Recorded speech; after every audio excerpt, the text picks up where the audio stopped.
사회브리핑 시간입니다. 이동일 차장 전해 주실까요? 네, 먼저 동아일보입니다.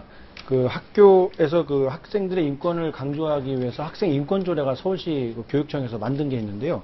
그 이 조례를 만들면서 학생 인권 조례 인터넷 홈페이지가 개설이 됐습니다. 그런데 이 내용을 보니까 대부분의 글들이 우리 학교 선생님을 혼내달라, 또 우리 학교에서 이런 문제가 있다라고 하는 고자질 홈페이지로 전락하고 있다는 소식을 전하고 있습니다.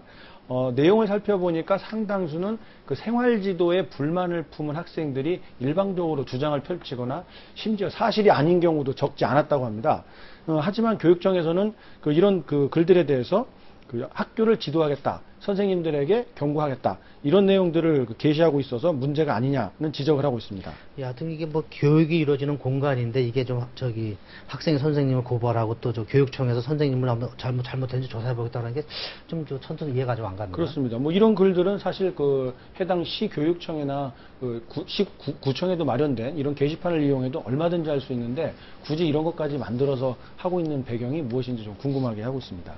예, 다음은 조선일보입니다. 그동안 사법시험에 합격해서 사법연수원에 들어가면 군대에 갈 때 군 법무관이나 공익 법무관 이렇게 장교로 복무할 수 있었는데요. 앞으로는 이런 사람들도 일반 사병이나 공익근무요원으로 배치될 수 있다고 해서 군대에 갔다 오지 않은 사법연수원생들이 반발하고 있다는 소식입니다. 여기 기사 보니까 뒤에 그런 게 있더라고요. 사법연수생들이 반발하는 얘기하면서 이제 로스쿨 출신 법무관, 군 법무관 장교 밑에서 자기가 뭐 타자 쳐야 되니 세상 변했다, 뭐 이런 얘기를 했다고 하면서 허탈해하고 그거에 반발했다고 하는데, 어떻게 보면 연수생과 연수생들이 로스쿨 사람들을 바라보는 시각이랄까? 약간 이런 게 있는 것 같아요. 어떻게 조금 밑으로 봐서 이런 맞습니다. 발언이 나올 수 있는 거 아닐까? 왜 반발하는지. 자기들이 훨씬 우수한 성적을 가지고 이렇게 신분적으로도 우수하다, 이런 우월의식이 있기 때문에 상대를 비하하는 비속어까지 만들 정도로 견제하는 마음이 있었습니다. 얼마 전에는 보면은 사법연수원생들을 국가권익위원회인가요? 국민권익위원회인가요? 거기서 6급으로 3명을 이렇게 채용을 했더니 사법연수원생들이 집단적으로 반발하면서 그렇게 낮은 직급에 갈 수 있냐? 네, 우리가 6급으로 가면은 거기 행정고시 출신이 5급인데 우리가 그 밑에서 근무하란 말이냐 이러면서 거기 가겠다고 약속한 3명한테 압력을 넣어서 못 가게 하고 막 그랬는데, 그러면은 대한민국 6급을 전부 욕먹이는 일이고 대한민국 행정고시 출신을 다 욕먹이는 일인데, 그것도 역시 마찬가지로 특권의식이 그런 특권의식을 가지고 계신 분들이 국민을 위해서 어떻게 진정한 서비스를 할지 나는 그런 의문이 들더라고요. 그런 특권의식과 고가의 수임료를 막기 위해서 만든 게 로스쿨 제도거든요. 그런 제도가 왜 도입됐는지 한 번 더 생각해 봤으면 하는 마음입니다. 다음은 한겨레입니다. 최근 수원에서 또 112 신고 부실 대응으로 논란이 있었는데요. 피해 여성의 말을 들어보니까 맞아서 억울하고 분한 것도 있지만 경찰에 신고했다가 더 많이 맞은 게 억울하다는 심정을 전하고 있습니다. 이 당시 상황을 재취재를 해보니까요. 휴대전화를 뺏긴 상황이라 사실상 감금 상태와 다름이 없는 상황에서 112로 전화를 했답니다.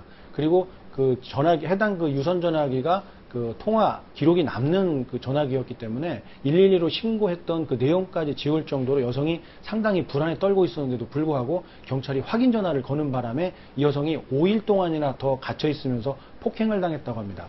이 더 큰 문제가 또 있었는데요. 이 여성이 병원에 입원해 있는 동안에 해당 출동 지구대 경찰관이라든가 감사 담당과실 경찰이 찾아와서 어떻게 된 경위냐, 좀 봐줄 수 없겠느냐, 이렇게 해서 집요하게 피해 여성을 괴롭혔다고 해서 이 가족들의 또 반발을 사고 있습니다. 예. 마지막으로 경향신문입니다. 학생들의 투신 자살이 잇따라서 논란이 되고 있었던 대구 소식인데요. 이 대구교육청에서 일선 각급 학교에 공문을 보내서 이 창문이 많이 열리지 않도록 시설 보수를 하라는 이 공문을 보냈다고 합니다. 이 학생들은 창문을 많이 열어놔야 환기도 잘 된다고 하는데, 이 투신 자살을 막기 위해서 고작 한다는 게 이 창문을 많이 열리지 않게 하는 조치냐면서 교육청을 비난하고 있다고 합니다. 하여튼 대구 쪽에서 우연일지 모르지만 자살 사건이 많이 나니까 당국이 이렇게 좀 걱정을 좀 하는 것 같습니다. 자, 아무튼 철저한 대책이 있어야겠고.